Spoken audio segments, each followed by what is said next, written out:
Good afternoon students हम 7th class के Hindi subject कर रहे हैं, जिसका आज हम 8वां पाठ करेंगे।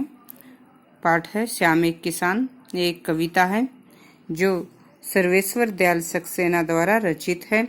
सर्वेश्वर दयाल सक्सेना द्वारा रचित इस कविता में सर्दी की श्याम के प्राकृतिक दृश्य का चित्रण किया गया है। इसमें कवि कहते हैं कि आकाश का साफा बांधकर सूरज की चिलम खींचता बैठा है पहाड़। यहाँ पर पहाड़ को, पर्वत को एक किसान की तरह चित्रित किया गया है। पर्वत को किसान के रूप में चित्रित किया गया है। पर्वत मानो एक किसान है जिसने आकाश रूपी साफा बांधा हुआ है, आकाश की पगड़ी बांधी हुई है। पर्वत, पहाड़ क्या है? एक किसान है। पहाड़ मानो एक किसान है जिसने आकाश रूपी पगड़ी, आकाश रूपी साफा बांधा हुआ है। सूरज की चिलम खींचता, और सूर्य क्या है? सूर्य एक चिलम की भांति है। सूरज एक चिलम है जिसे वो पहाड़ रूपी किसान, जिसने आकाश रूपी साफा बांधा हुआ है, ये सूर्य रूपी चिलम पी रहा है। घुटनों पर पड़ी है नदी चादर सी, पहाड़ की तलहटी में बहती हुई नदी मानो एक सफेद चादर की भांति है। पहाड़ की तलहटी में बहती हुई नदी क्या है? एक सफेद चादर की भांति है जो पहाड़ रूपी किसान के घुटनों पर गिरी हुई है। पास ही दहक रही है पलाश के जंगल की अंगीठी, और इस पहाड़ के आसपास जो पलाश के पेड़ हैं, पलाश के पेड़ों का जो जंगल है, तो ये इसकी किसके से तुलना की गई है? एक अंगीठी को, पलाश के जंगल को अंगीठी के रूप में चित्रित किया गया है। अंगीठी क्यों? क्योंकि पलाश के जो फूल होते हैं, ये फूल कैसे होते हैं? जैसे कि जलते हुए अंगारे होते हैं ना, लाल, तो वैसा ही लाल रंग होता है पलाश के फूलों का।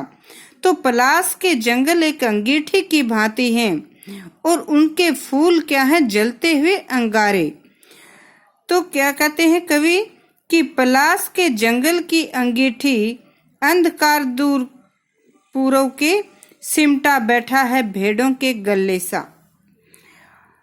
तो यहाँ पर कवि ने पहाड़ को एक किसान के रूप में चित्रित किया है। पहाड़ एक किसान की भांति है जो सर्दियों की शाम में बैठा हुआ है और जिसने आकाश रूपी पगड़ी पहनी हुई है और जो सूर्य रूपी चिलम पी रहा है। तलहटी में बहती हुई नदी एक सफेद चादर की भांति है जो इस पहाड़ रूपी किसान के घुटनों पर गिरी हुई है, और साथ पास में जो पलाश के पेड़ों का जंगल है एक अंगीठी की भांति लग रहा है, जिसके लाल फूल जलते हुए अंगारों के समान हैं। अंधकार दूर पूर्व में सिमटा बैठा है भेड़ों के गले सा, और पूर्व दिशा में कहीं दूर अंधकार जो है ये भेड़ों के समूह के समान सिकुड़ कर बैठा हुआ है। पूर्व दिशा में अंधेरा क्या है? भेड़ों के समूह के समान सिकुड़ कर बैठा हुआ है। अचानक बोला मोर। इस शांत वातावरण में सन्नाटा तोड़ते हुए अचानक मोर बोलते हैं, जैसे किसी ने आवाज दी, सुनते हो? इस शांत वातावरण में इस सन्नाटे को कौन तोड़ता है? मोर। और मोर की आवाज कैसी लगती है? मानो कोई पुकार रहा है कि सुनते हो। और इस पुकार के साथ ही इस पहाड़ रूपी किसान की चिलम छूट जाती है और चिलम औंधी मतलब उल्टी गिर जाती है। धुआं उठा और चिलम से धुआं निकलने लगता है, अर्थात चिलम, चिलम क्या था? सूर्य। तो सूर्य का उल्टा गिरना मतलब सूर्य डूबना, सूर्य अस्त होना। सूर्य अस्त हो जाता है, सूर्य डूबना, सूर्य अस्त हो जाता है। धुआं उठना, धुआं उठना मतलब अंधेरा होना। सर्दियों के में जब अंधेरा होता है रात को, अंधेरे के साथ ही कोहरा छा जाता है। तो क्या कहते हैं? सूर्य अस्त हो जाता है और अंधेरा छा जाता है, मानो कि किसान के हाथ से चिलम औंधी उल्टी गिर जाती है और उससे धुआं उठने लगता है। तो यहाँ पर कवि ने एक किसान के रूप में जो है प्रकृति का सुंदर चित्रण किया है। पहाड़ एक किसान है, बादल मानो उसकी पगड़ी है, सूर्य मानो उसकी चिलम है, बहती हुई नदी मानो घुटनों पर गिरी हुई चादर है, और पलाश के जो पेड़ हैं ये मानो अंगीठी है और उनके फूल जलते हुए अंगारे हैं जो कि किसान को गर्मी दे रहे हैं, किसान जिसमें सेक रहा है।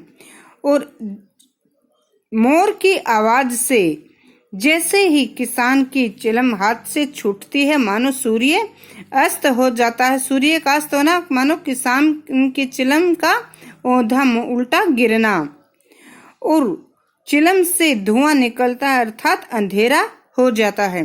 तो यहाँ पर कवि ने जो सर्दी की शाम का प्राकृतिक दृश्य का सुंदर चित्रण किया है।